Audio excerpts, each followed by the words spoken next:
सौरभ राजपूत अपने सपनों को लेकर लंदन गया था। बेहतर जिंदगी की चाह थी, कुछ अलग करना चाहता था। उसे काम मिला, मर्चेंट नेवी ऑफिसर का नहीं जैसा उसने कहा था, लेकिन एक बेकरी में। फिर भी उसकी मुलाकात मुस्कान से हुई, प्यार हुआ और दोनों मेरठ में अपनी जिंदगी बनाने वापस इंडिया आ गए। सौरभ को क्या पता था कि जिस शहर में वो वापस आया है वही उसकी कब्र बन जाएगा। 3 साल वो एक किराए के घर में रहे, प्यार बढ़ता गया, बेटी का जन्म हुआ, या ऐसा ही लग रहा था। इस खुशहाल परिवार के पीछे एक जहरीली साजिश चल रही थी। मुस्कान किसी और के बाहों में चली गई थी, साहिल शुक्ला नाम के एक आदमी के, जो मोहित के नाम से भी जाना जाता था।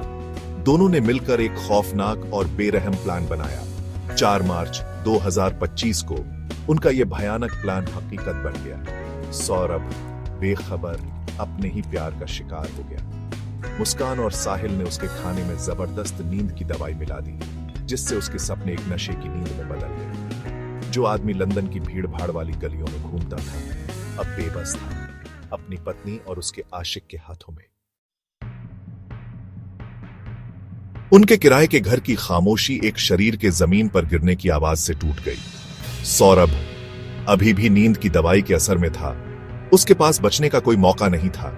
साहिल जलन और गुस्से से भरा हुआ उसे बार बार चाकू मारता रहा।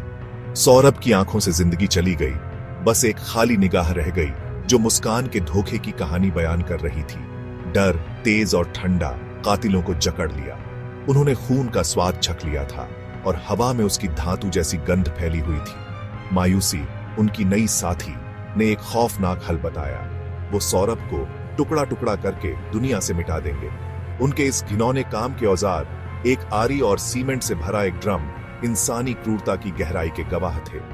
15 दिनों तक सौरभ अपने सीमेंट के ताबूत में बंद रहा, उन्हीं दीवारों के अंदर छिपा हुआ जो कभी उसके खुशहाल परिवार के